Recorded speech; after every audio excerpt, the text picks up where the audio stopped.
Let's get more now on our top story and the rush by local councils to test for the South Africa variant. The hope is that specialised door-to-door testing will help contain its spread. Well, joining me now is Amelia Skiermond, who's an evolutionary virologist at the University of Oxford. Great to talk to you today. How concerned are you about the fact that the South Africa variant appears to be in areas where people haven't travelled? Obviously, it is concerning because that means that this is the second or third generation of the virus. So people who never been to South Africa or didn't have contact with anybody who've been to South Africa. So this spread of this variant already began, and it might be quite widespread. We obviously don't know because it all depends on sequencing and if we will catch the virus. And what they're actually doing, sort of going door to door and trying to get everybody in the area tested, is that the best thing to do? Because I know that some people who are living in that area are saying that they are being allowed to move around. They're allowed to, for example, go to work in another area. So the obvious concern would be, should it be shut down, or is just going into the area and doing tests the right thing?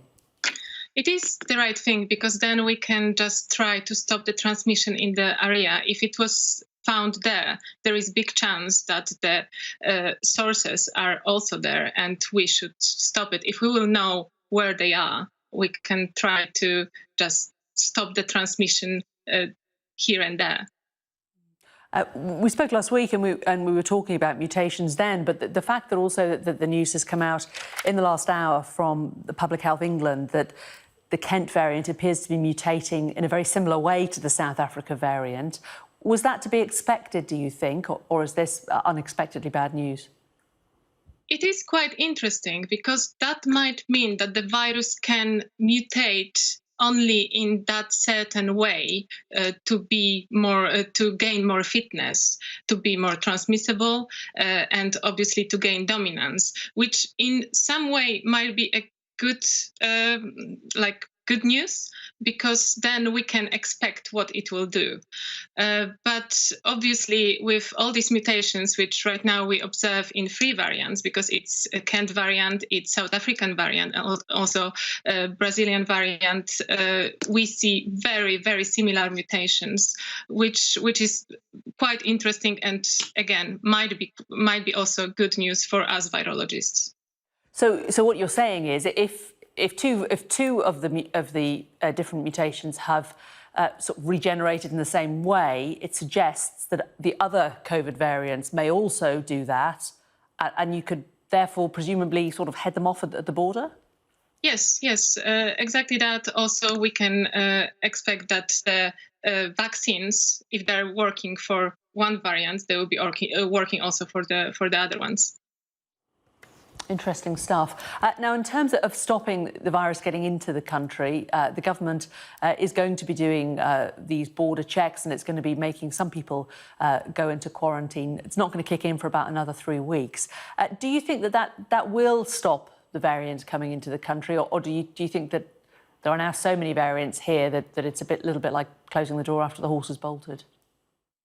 It's hard to say. Obviously, every move which will help to stop the spread of the virus is good, because virus cannot replicate if it doesn't have a host to infect. So every infection is a potential new mutation, is a potential new spread of the new variant. So every move which can help to stop that is a good move. And what we are seeing this virus do in terms of the mutations and the speed of the mutations, is that normal, or does COVID appear to be, this particular COVID-19 appear to be mutating at a faster rate? No, not really. When it goes to coronaviruses, in fact, last year it was mutating quite slowly. Right now also it doesn't mutate that fast, because obviously the viruses which mutate fast are flu, influenza virus, and for example HIV. Coronavirus still mutates on a much slower rate than these 2 viruses. Okay. And finally, before we let you go, the other news that has been released this morning is that the Pfizer jab, over 80s may not have enough antibodies if they've just had one of the doses of the Pfizer jab. How great a concern is that?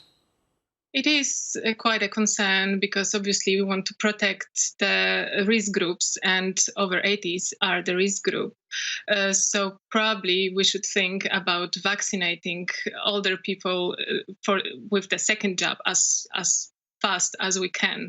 But that's not unexpected because older people will always have lower immune response to vaccinations than the younger population.